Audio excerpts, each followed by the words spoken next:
Denise, tu tem 20 anos. Peraí, de novo. Denise, tu tens mais de 20 anos formando líderes. O que te faz escolher essa área e o que mais vem mudando no papel da liderança de lá para cá? Eu tenho uma caminhada em desenvolvimento de pessoas que passa pela clínica, pela psicologia escolar e depois chega nas empresas. E eu sempre fui uma pessoa aficionada por resultados. Eu queria fazer um trabalho que realmente gerasse resultados, que impactasse na vida das pessoas. E eu fui entendendo que se eu quisesse efetivamente gerar transformação nas empresas, eu precisava trabalhar com as lideranças. E tanto foi que eu fui entendendo que se eu quisesse mudar a realidade de uma empresa, eu precisava trabalhar com os proprietários dela. E eu sou apaixonada pelo trabalho com lideranças, porque quando um líder cresce, ele não muda só a sua vida, ele impacta na vida das suas equipes. Essas equipes têm famílias, esses líderes acabam impactando nas comunidades e a gente tem uma possibilidade de crescimento efetivo e de transformação social. O meu grande propósito no trabalho com lideranças é fazer da minha vida algo que faça sentido nesse planeta, que eu não tenha vindo aqui só para pagar os boletos ou honrar com as minhas responsabilidades, mas que eu tenha vindo aqui para deixar um legado de transformação e de oportunidade de crescimento para as pessoas. Eu acredito que a psicologia é uma ciência preciosa e que se ela for bem feita, se ela for conduzida com precisão, ela gera transformação de verdade na vida das pessoas. Não aquela transformação mágica, mas aquela transformação processual, sustentada, sólida, gradual, aquela que a gente sabe que passinho a passinho transforma o dia a dia. E cada vez está mais difícil ser líder, né? Nós vivemos num contexto social com déficits educacionais, com fragilidade no âmbito relacional. E a liderança de hoje, ela fala muito mais sobre saber gerir pessoas e focar em resultados. E nós temos no mercado muitos líderes que ainda entendem que o seu grande foco deve ser a operação, as coisas. E, na verdade, se um líder quer ter resultados de verdade, e quando a gente estuda tendências, isso se reforça cada vez mais, o grande norte dele precisa ser o ponto de chegada, os resultados que ele busca atingir. E o caminho para chegar nos resultados não são os processos, são as pessoas. Quanto mais ele desenvolve as pessoas, mais potencial de alcançar resultados eles têm. Então é muito importante que os líderes tenham clareza que eles precisam desenvolver pessoas. Em primeiro lugar, ele precisa ser uma boa pessoa para poder formar outras pessoas e assim alcançar os resultados. Liderança, para mim, se sustenta em dois verbos: servir e gerar influência. Então é um ato de muita humildade, de muita disposição em fazer através do outro. E é uma das coisas, para mim, uma das mais bonitas, né? Eu sou apaixonada efetivamente por esse trabalho de todo o coração. E acho que todos nós precisamos achar na vida algo que faça o nosso coração bater mais forte e o olho brilhar com vontade. Porque senão a gente não entrega o que a gente tem de bom, né? E eu e Mania de Loja e mais todos os amigos que passaram pela Denise, vem trabalhando com a Denise, somos prova viva de tudo isso que a Dei falou. E Denise, a gente sabe que tu vem estudando muito sobre adoecimento coletivo, sobre a preocupação do quanto uma equipe fragilizada emocionalmente pode justamente afetar os resultados, porque é para este fim o teu trabalho, né? Tu está totalmente voltada para promover melhores resultados em todos os aspectos dentro de uma empresa. Nesse sentido, o que esse adoecimento social, o que é esse adoecimento social e por que a gente está falando sobre adoecimento social agora ao invés de adoecimento individual? A gente tem um contexto social, um formato de vida social que está levando as pessoas ao adoecimento, né? Nós somos o país hoje com o maior índice de ansiedade do mundo, com índices elevadíssimos de burnout, depressão, e isso não é fruto do acaso, né? É fruto de um jeito de viver que não está dando certo. E todos nós somos desafiados a repensar as nossas formas de ser e estar nesse planeta. Eu vejo no mercado dois tipos de empresários. empresários que estão assim, ai, que droga, vem mais uma lei, agora NR1, que cobra que eu tenho que fazer isso, porque é um absurdo, né? Agora eu tenho que me preocupar com a saúde mental da minha equipe, porque isso vai servir para botar atestados e aquela queixa, né? E ao outro lado, eu vejo empresários que têm uma postura já de muito olhar para o bem-estar do funcionário muito antes da lei, né? Porque se sabe que estrategicamente um funcionário feliz, um colaborador que está engajado e feliz, ele entrega muito mais resultado. Então, muito mais do que atender uma exigência legal, é estratégico que a empresa crie um contexto interno que seja favorável à entrega e o engajamento do profissional. Isso é bom para a empresa. E aí esses profissionais, esses empresários que têm esse olhar, não estão preocupados com a lei, porque é só comprovar legalmente o que eles já fazem. E a lei, a NR1, é como a lei do cinto de segurança, né? Eu fui criada indo de Belina para Atlântida Sul com 4 crianças no porta-malas e ninguém se preocupava com cinto. Sempre se soube que seria muito mais seguro, né, usar os recursos de segurança. Mas enquanto não virou lei, as pessoas não começaram a fazer, nem todos tinham essa consciência. E a NR1 está trazendo essa construção de consciência pela via da obrigatoriedade. Mas todos vão ter mais resultados com isso. Então, é uma forma social de combate a essa situação de adoecimento que começa pelo ambiente empresarial, que é o que funciona nesse país, né? A gente sabe que nas demais instituições a gente tem uma série de defasagens. E se existe, na minha percepção, uma esperança de transformação nesse país onde nós estamos inseridos, é através dos empresários.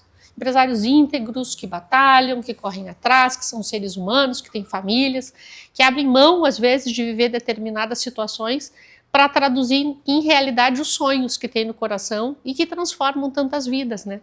Eu sou fã dos meus clientes, né? Não me deixam falar.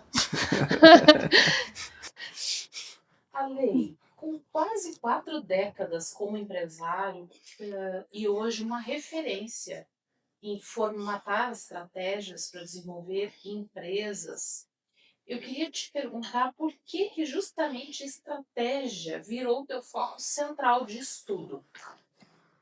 Bom, lá no início dessas 4 décadas, era fazer, né? E como a Dê trouxe hoje, continua sendo fazer. Mas o estudo, a preparação, a vivência, as experiências, a busca por conhecimento, a busca por um profissional como a Dê do nosso lado, vai fazendo tu aprimorar esse processo, vai fazendo tu te libertar de certas crenças, e vai fazendo tu dar potência naquilo que tu te sente melhor e naquilo que tu rende melhor. Então, comigo, aconteceu dessa forma. A partir principalmente do momento onde a Dê chega na mania de loja, a gente começa a entender, até ali, esses termos de estratégia ou planejamento, ou que tudo estava dentro do fazerjamento lá do seu Pedro Bahia da São João, que usa esse termo fazerjamento. Tudo estava, mas tudo meio embolado, tudo meio acontecendo aos trancos, acontecendo muitos acertos, muitos erros, como é a vivência do empreendedor. Mas a partir, quando a gente começa a se autoconhecer melhor, a conseguir formatar o seu negócio melhor, a entender o seu lugar dentro do seu business, começa a surgir exatamente o que é estratégia. Porque planejamento estratégico é uma coisa, estratégia é outra coisa. Executar uma estratégia é um planejamento estratégico. Criar estratégias é andar num mundo de insegurança, é romper barreiras, é propor o novo. E quando tu está num grupo de colaboradores, principalmente no varejo, que é a minha área, propor o novo é sempre um desafio. Então, além da estratégia, tem o planejamento estratégico, tem a execução dessa estratégia. E eu me sinto muito bem olhando e criando estratégias, pensando em estratégias. Porque quando a Denise fez a leitura da minha equipe, ela identificou quem poderia executar esse planejamento estratégico. Então, hoje, a gente trabalha dentro desse formato. Eu fico... Pela identificação das potências Isso, Está mais exatamente. Eu tenho mais liberdade hoje para viver e desenvolver estratégias, porque nessa formatação que a gente trouxe dentro dos estudos da D, a gente montou uma equipe para executar isso que a gente pensa. E Aline, então um exemplo de estratégia. Eu tenho agora, nesse trabalho com vocês, visitado os mentorados.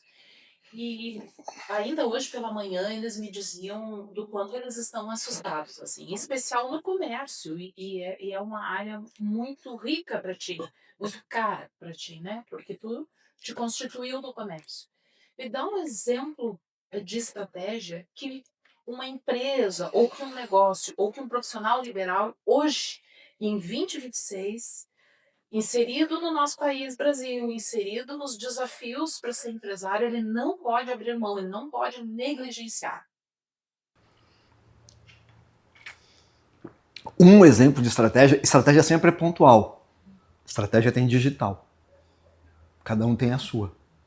Estratégia não se impõe de fora para dentro. Estratégia se trabalha o eu do empreendedor para ele vislumbrar aquilo que ele dá conta, aquilo que ele enxerga no seu negócio. Senão é só um copia e cola. Copia e cola não funciona. Copia e cola sem coração, sem entendimento não funciona. E foi isso que a gente encontrou com a AD.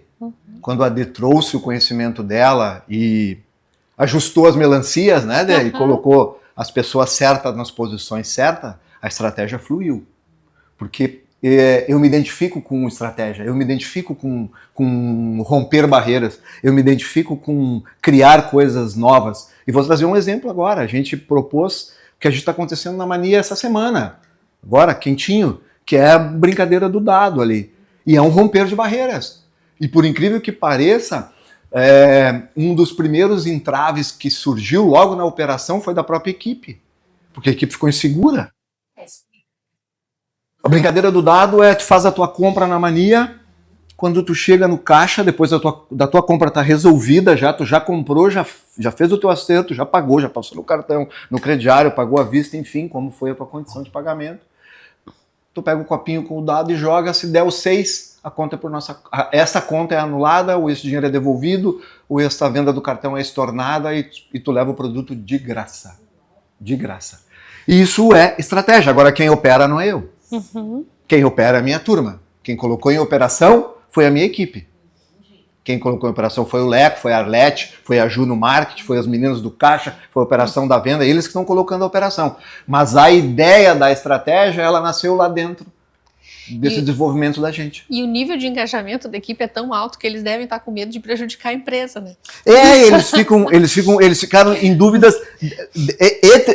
Esse é uma percepção de outra algumas outras percepções foram se desencadeando, porque todo movimento sempre vai gerar desequilíbrio. E vai gerar esse desequilíbrio num ponto que tu nem imaginou às vezes, né? Nem imaginou. E aí só que as pessoas se assustam com esse desequilíbrio. E é esse desequilíbrio que oxigena. É esse desacomodar que faz. É desacomodar que faz as coisas acontecerem. Se nós ficar tudo acomodadinho, tá tudo certo. Eu costumo dizer que, brincando, o que seria do mundo se todo mundo gostasse de Fusca branco? Então, tem que ter movimento. E um movimento que desacomoda é o melhor deles. E as pessoas são o que elas conseguem ser com os recursos que elas têm, né? Então, cada um responde a um estímulo antes de fazer a leitura da situação. As pessoas respondem ao estímulo a partir de quem elas são, né? Então, quando propõe uma ideia inovadora, cada um vai ter uma resposta dentro dos seus recursos, dentro das suas possibilidades, né? E vão ter os que vão se identificar mais, os que vão se identificar menos, mas aí prevalecem as coisas coletivas. Conhecendo a turma da Mania, né, eles têm uma preocupação pela saúde do negócio, das coisas darem certo. Eu imagino que deva ter despertado alguns receios. Sim. Mas depois que eles pegam e esse desequilíbrio passa, em geral o grupo engaja muito e vai embora, né, faz acontecer coletivamente. Né? Mas como tu me perguntou no início, João, para mim, fundamentalmente hoje, a primeira estratégia é pensar em como se melhorar pelo menos 1% ao dia. Pelo menos um pouquinho todo dia. Em qual movimento eu vou quebrar aquilo que eu fiz ontem e vou fazer um pouquinho diferente hoje. Essa estratégia, com certeza, vai dar certo. Aí o movimento que isso vai, como tu vai colocar isso num planejamento estratégico, aí isso é outro processo. Mas quando tu incorpora que tu precisa mudar, para mim esse é o primeiro movimento estratégico, que é olhar para dentro de si primeiro. Se o empresário não está bem, se ele não tem bem-estar, a saúde mental, segundo a OMS, é viver numa condição de bem-estar. Quando o empresário não está bem, ele normalmente funciona troncocefálico, né? O troncocefálico é a nossa capacidade de se defender ou atacar. O neocórtex, que é a capacidade de ter ideias e ter estratégia, requer que tu esteja numa condição de bem-estar. Então, o que eu mais vejo no mercado quando eu começo a trabalhar com os empresários são entraves subjetivos, que aí não adianta querer pensar em estratégia, buscar formação, se tu não consegue dar conta daquilo que está lá dentro, travando aquela pessoa, né? E a gente vive isso o tempo inteiro, a gente começa a escutar as histórias e aí diz, tem entrave subjetivo aí. Então, ou a gente mexe nisso que é daquela pessoa, que é único, que é da história dela, ou a coisa não vai andar, né? O Arley tem um superpoder em relação à questão da estratégia, essa é a força dele. Cada empresário que eu atendo tem um superpoder diferente, né? O que a gente precisa é criar condições para que a força possa aflorar, dando conta das fragilidades e justamente potencializando aquele diferencial. Cada um de nós tem um papel nesse mundo, né? Só tem uma digital, só tem um DNA. Então Deus não fez essa rica coisinha que é cada um de nós de graça, né? Nós estamos aí a serviço de entregar um propósito, de entregar algo diferenciado. E a psicologia ela é a ciência que limpa esse campo para que as pessoas possam fluir no que elas têm de melhor. E quando isso acontece, só vai, né, Arley? Sim, de forma leve, prazerosa, sem exatamente. Sofrimento, né? Porque a vida é boa demais Flui. pra gente vir passar trabalho. Tudo né? flui. Eu quero propor 2 temas para vocês bem importantes para qualquer empresário líder hoje. Lidar com a inteligência artificial e lidar com a questão da nova geração, as novas gerações. São 2 temas muito importantes que vão envolver qualquer novo negócio. Uhum. Denise, do aspecto psicológico, o que a IA realmente vai inferir na potência, na performance do líder? E a lei, do ponto de vista do empresário, a IA pode trazer mais resultado ou é mais um objeto de pressão para o empresariado? Muito bem. Eu acho que ambas as temáticas nos trazem à luz a necessidade de efetivamente nós sustentarmos a percepção por um ângulo de um paradigma complexo e sistêmico. Não se cabe mais, não se sustenta mais o paradigma cartesiano que existe um certo ou um errado, um santo ou um demônio. A gente não pode enxergar as coisas de forma tão linear. Urge a necessidade de uma leitura complexa e sistêmica da realidade. A incerteza hoje é a base da construção. As gerações, né? As gerações não cabem num quadradinho. Os baby boomers são assim, a geração Y é assim, a geração X é assado. As pessoas são únicas, nós precisamos olhar, considerar os aspectos geracionais, mas fazer uma leitura mais complexa, né? Quem é essa pessoa, qual é a história dela, qual é o contexto social, qual é a empresa que a pessoa está, para poder pensar as perspectivas e possibilidades com aquela pessoa. Principalmente criar uma condição que ela possa ser feliz dentro da empresa. Se a pessoa for feliz no ambiente profissional, ela entrega resultados, seja qual for a faixa etária. A pessoa e o seu talento no lugar certo entregam. O contrário é real também. Agora, quando a gente fala em IA, a IA ela é uma ferramenta, né? Assim como uma furadeira, ela pode furar a parede ou furar uma testa. Depende de quem use e do conhecimento que tem. A IA desafia os líderes a terem cada vez mais repertório, a terem mais capacidade de pensamento crítico, né? Porque a gente sabe que a IA ela nos traz muitas perspectivas, mas se o teu conhecimento for limitado, o recurso, a forma de uso da IA também vai ser limitada.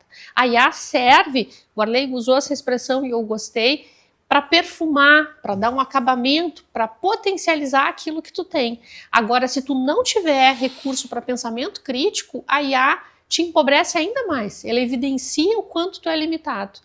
E aí é muito importante que nós falamos ainda essa semana, né, que o empresário leve os seus olhos e a sua mente para passear. ele precisa se abastecer de novos repertórios, ele precisa ter acesso a novos lugares, a novas experiências, a novos conhecimentos, porque senão ele se torna um repetidor de passado.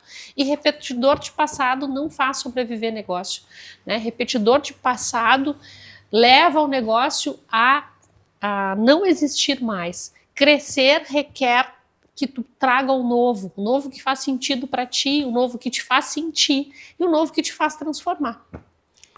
IA e novas gerações.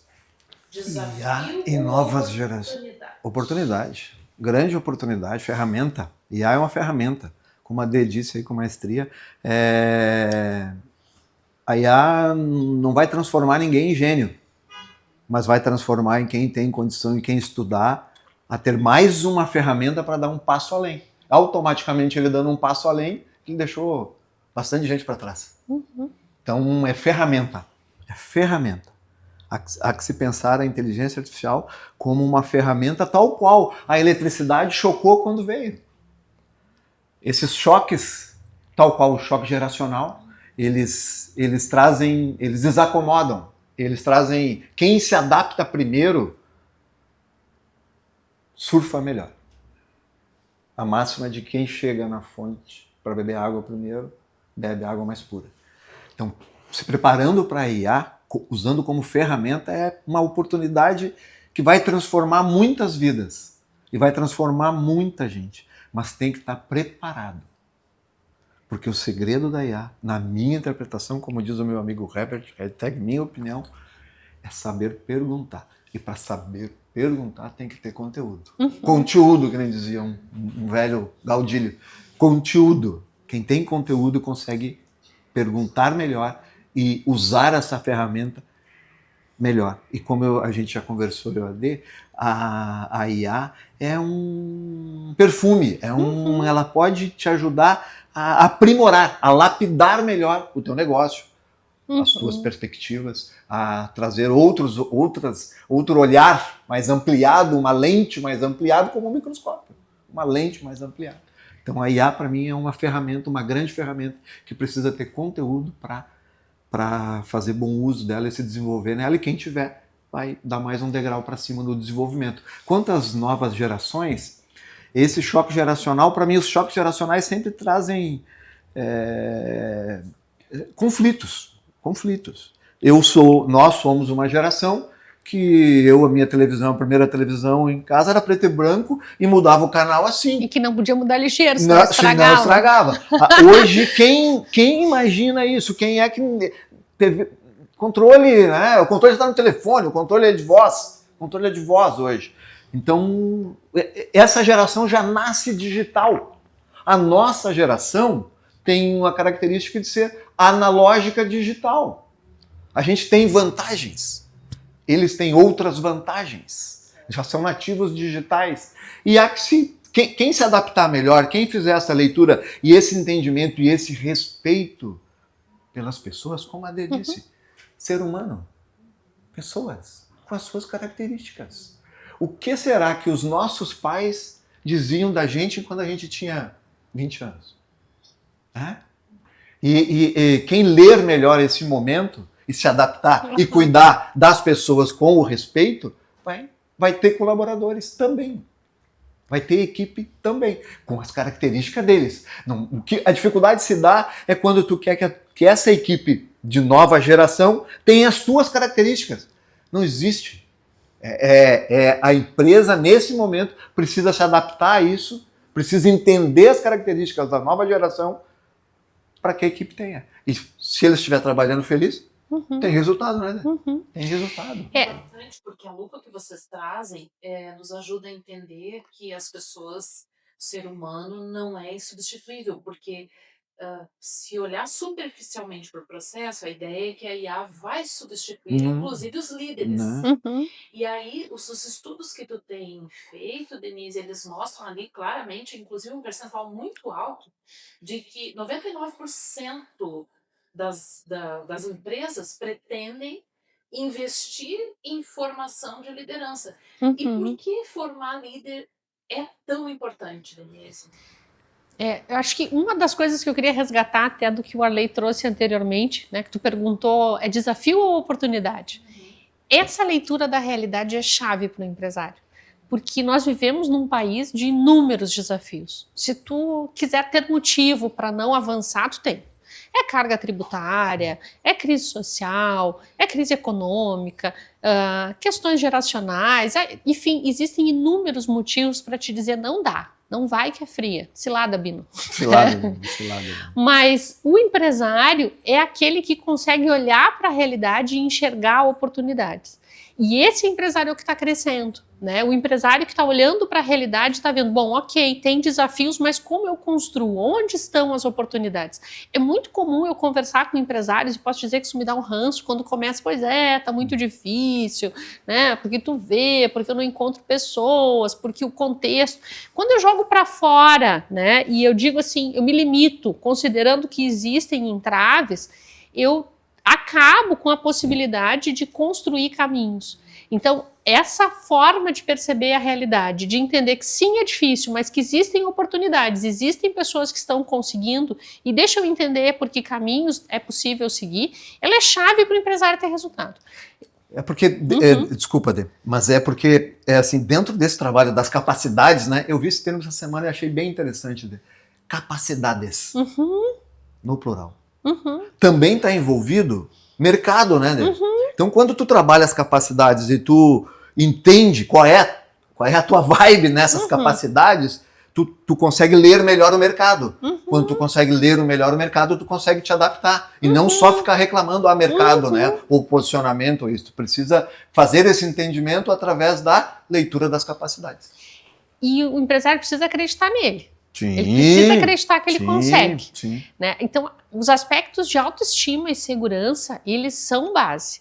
Então, o empresário tem que ter uma segurança pessoal importante, ele precisa acreditar que ele dá conta, porque o resto do mundo diz o contrário. Sim. E a própria equipe diz. Né? Então, as pessoas ao redor, de modo geral, vão puxar o empresário para baixo. Ou ele tem essa convicção, né? O empresário ele precisa ser otimista, né? O empresário ele precisa ser resiliente. Quanto ao futuro, a gente sabe que ele é incerto, né? No nosso país, nada nos diz que vai ser lindo. Né? Agora, o empresário não, ele cultiva o sonho, cultiva uma visão dentro dele, ele acredita naquilo de forma tão convicta que ele consegue influenciar as pessoas ao redor e conduzi-las para aquele sonho. Né? E somando as diferentes capacidades de várias pessoas, esse sonho se traduz em realidade. Então, eu vejo inúmeros negócios em mesmos contextos, entregando resultados muito diferentes, né? Eu vejo hoje empresários conseguindo ser bem-sucedidos, entregarem resultados, fazer diferença no mesmo país, né? Eu quero aproveitar para falar sobre isso, Arley. Uma vez eu te ouvi falando que tu conhece um bom número de países, que tu te abastece, o teu formato de te abastecer é através de leituras e através de viagens, ou seja, tu gosta de ver... Eu gosto de levar meus olhos para passear. Exatamente. E eu te ouvi falando... Levar Jojo junto. Com certeza. Que o Brasil ainda é, apesar da instabilidade, dos desafios, mas eu tive uma esperança quando tu falou que o Brasil ainda é o país das oportunidades. Tu consegue explicar isso melhor ali para nós? O Brasil é entre os países que a gente viaja no aspecto cultural e territorial mesmo, de riqueza num só espaço, é um dos mais abençoados do mundo. Nós temos uma riqueza para produção, nós temos uma riqueza de clima, nós temos uma riqueza mineral, nós temos um conjunto de apanhados no país que tem, como já nos disse um amigo empresário do ramo dele, sinalizando de que ele ainda estava só na pontinha do iceberg, né? O Brasil tem inúmeras possibilidades. Em contrapartida, e particularmente essa fala, ela se deu logo depois de nós ter voltado da Europa, né? Nós tínhamos feito uma viagem para Portugal e Espanha, e a Europa é um continente desenvolvido, mas com poucas possibilidades. Os negócios, a rentabilidade de um negócio na Europa, ou na América, ou no Oriente, mas no Japão, por exemplo, durante muito tempo, o Japão era negativo, tu colocava o dinheiro no banco no Japão e tu recebia menos do que tu deixasse o dinheiro guardado lá. Porque era negativo, não tinha o que fazer. Não tinha como produzir riqueza. Agora o Brasil não, o Brasil tem uma possibilidade enorme. Enorme, enorme. Quando a gente conseguir ajustar essa questão político-tributária, o tamanho do peso do Estado em relação à vida das pessoas, ponto percentual. Já faz uma diferença na economia gritante. Gritante. Então o país de oportunidades no mundo, isso não dito só por mim, nem lido só por mim. Se for buscar qualquer um hoje que estude economia no mundo, vai apontar o Brasil como a bola da vez, de novo. E basta ver o recorde que a Bolsa de Valores está batendo. A Bolsa de Valores bateu o recorde histórico nos últimos dias. Por quê? Porque o mundo não tem aonde colocar também o seu dinheiro. Vai colocar o dinheiro aonde? Qual o lugar do mundo? O lugar que dá rentabilidade do dinheiro hoje no mundo, um dos lugares é o Brasil. Então é uma terra de oportunidades. É claro que temos as nossas mazelas, grandes e doloridas. Grandes e doloridas. Mas que também, para nós, pequenos empreendedores, está posto. Nós temos que nos adaptar. Se nós só ficar olhando essa problemática que está posta, nós vamos só chorar. Né? Só chorar. E aí não vai resolver nada. O que nós temos é que olhar para dentro de si, dentro do seu negócio, se qualificar, conversar, buscar mentorias, buscar pessoas que estão no mercado para desenvolver de fato empresas e processos para se adaptar ao que está posto. Mas a oportunidade é o Brasil. Que esperançoso de ouvir. Denise, eu quero conectar com uma fala tua, que é essa, assim, a gente encontra muito as pessoas, não aguento mais fazer isso, vontade de ir embora, vontade de largar tudo, né? Mas também vejo um grupo de empresários, de líderes, que estão buscando entrar num ecossistema, se apoiar uns aos outros. Então, hoje pela manhã no café, eu falava com o Marquinhos e ele me dizia isso: o que eu mais estou com esperança é porque eu sempre sonhei em ter um grupo, uma rede de apoio que trocasse ideias. E eu estou muito feliz porque eu estou vendo pela primeira vez uma chance de estar perto de outros empresários em que a gente se apoie, troque ideias, enfim, partilhe dos mesmos desafios, mas também possa ampliar o horizonte, né? E eu quero te perguntar justamente sobre isso, Denise. Como a Espresatura pode ser esse ecossistema de apoio a pequenos empresários, pequenos, médio empresários, justamente no sentido de fortalecê-los? Normalmente o empresário é o recurso mais precioso daquela empresa. Né? Ele é a pessoa que tem a maior condição, tanto comportamental quanto técnica. Só que ele convive com pessoas que, de modo geral, vão ter menos recurso. Né? E não é por mal, né? Os liderados são liderados justamente porque não conseguem dar conta de ocupar esse espaço. Então é normal que a equipe puxe para baixo. Né? E o que o líder acaba tendo que viver no seu dia a dia? Com os desafios, com os problemas, com as dificuldades. E ele muitas vezes não consegue levantar o olhar para poder identificar outras oportunidades, para poder construir outros caminhos, até porque boa parte deles acaba afogado na operação, não tem tempo para pensar. E empresário que não tem tempo para pensar, não tem tempo para ter resultado, ele não pode se sustentar só na fé para as coisas darem certo. Empresário que não pensa, não faz dinheiro. E além de ser um espaço fora da operação, esses empresários vão ter a oportunidade de trocar com outros que vivem realidades semelhantes, que têm desafios semelhantes, mas que talvez tenham construído outros caminhos para alcançar resultados. Eles vão poder ter acesso a pessoas que estão em condições similar ou superior. E aí, isso abastece e gera transformação. E mais do que isso, tanto eu quanto o Arley temos como crença que antes de existir um bom profissional, precisa existir uma boa pessoa. E essa nossa base de valores faz com que a gente acabe buscando uma rede de relacionamentos onde isso é muito sólido. Então, a verdade, a honestidade, a correção, o conhecimento sólido, são valores inegociáveis para nós. Acaba que a nossa rede de relacionamento também traz isso. Então, os empresários que vão fazer parte da Expresatura, os que já ingressaram até o momento, têm esse perfil. Né? Então, isso faz com que a gente ofereça para os empresários que estão conosco uma realidade um tanto diferente do que a gente vê hoje no meio digital. A gente vê um mundo de promessas fáceis, de transformações milagrosas, mágica, né? e que a gente sabe que não são reais, não são sustentáveis, né? Quem está no dia a dia, quem tem caminhada de mercado, sabe que sim, o mundo digital ele te traz muitas oportunidades, mas em alguns momentos esse desejo do ser humano de se livrar da dor rapidamente faz com que ele caia em algumas armadilhas, né? E ele acabe sucumbindo aí a essa sedução do milagre. O que a gente propõe não é milagre, o que a gente propõe é uma construção sólida, gradual, sustentada em ciência, sustentada em experiência, que vai permitir que as pessoas possam dar gradativamente passos de crescimento, de uma forma mais leve, né? Porque quando a gente partilha os nossos desconfortos, eles ficam mais leves, né? Sim, eu acho que hoje, até pela maturidade, né? A gente se sente um guri, mas já não é tão guri, né?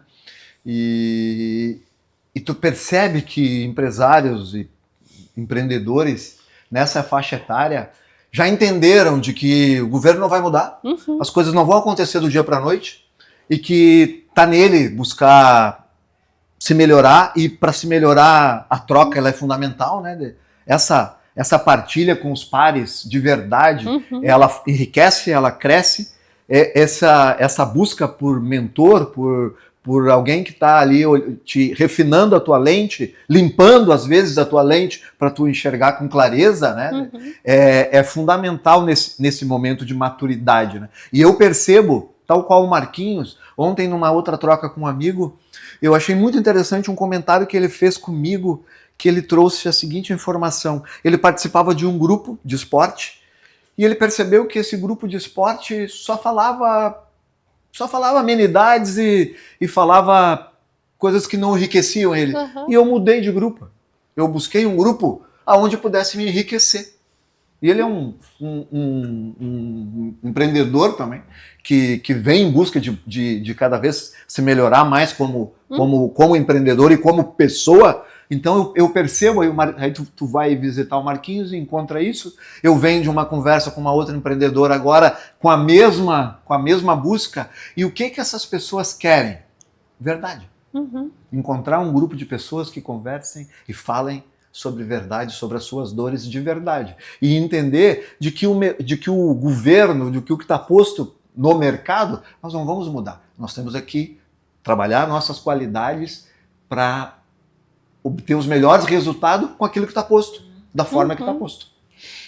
A neuroplasticidade, que é um recurso magnífico que o nosso cérebro tem, ele pode ser usado para o bem ou para o mal, né? O nosso cérebro, mesmo nós não tão meninos mais, absorvemos o que somos estimulados no meio. Então, aquela regra, né, das pessoas que tu mais convive, ela realmente tem sustentação científica.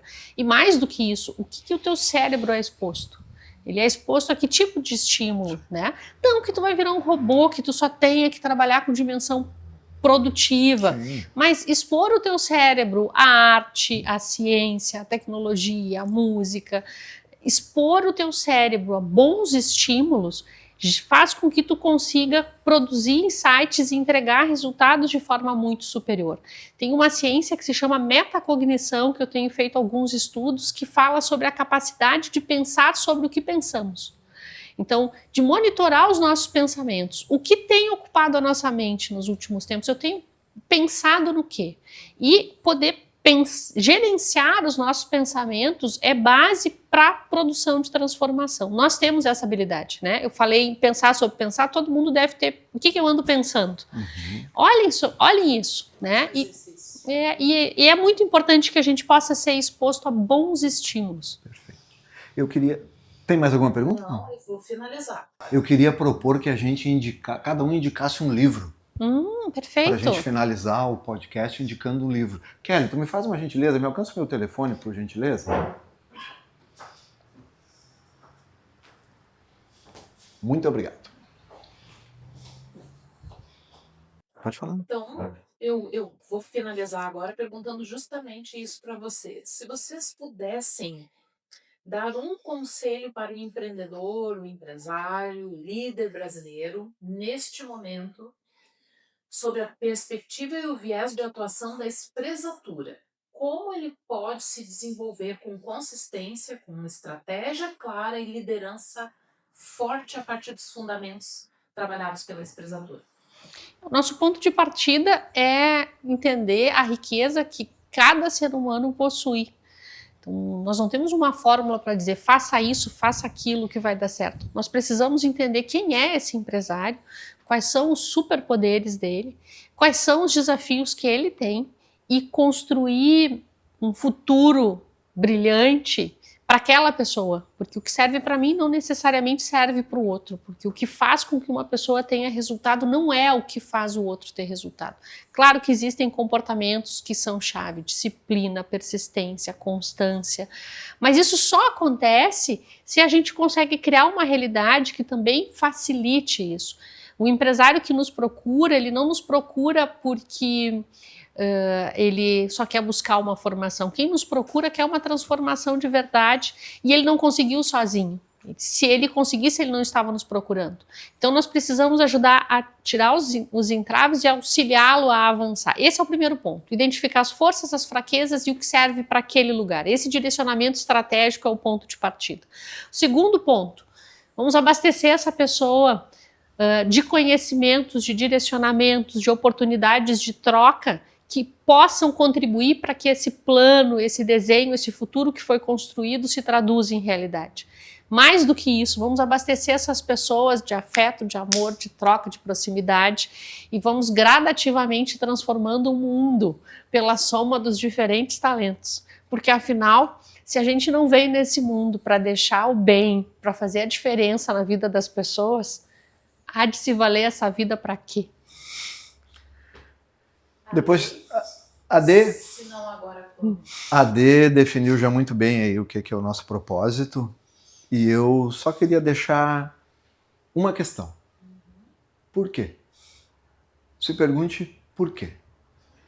Por que que eu tenho o meu negócio? Por que que as pessoas me procuram? Por que que eu trabalho? Por que que eu faço? Por quê? Essa é o questionamento que eu quero deixar para todos. Dentre a esteira de produtos que a gente quer construir dentro da espresatura, está uma possibilidade de estudar.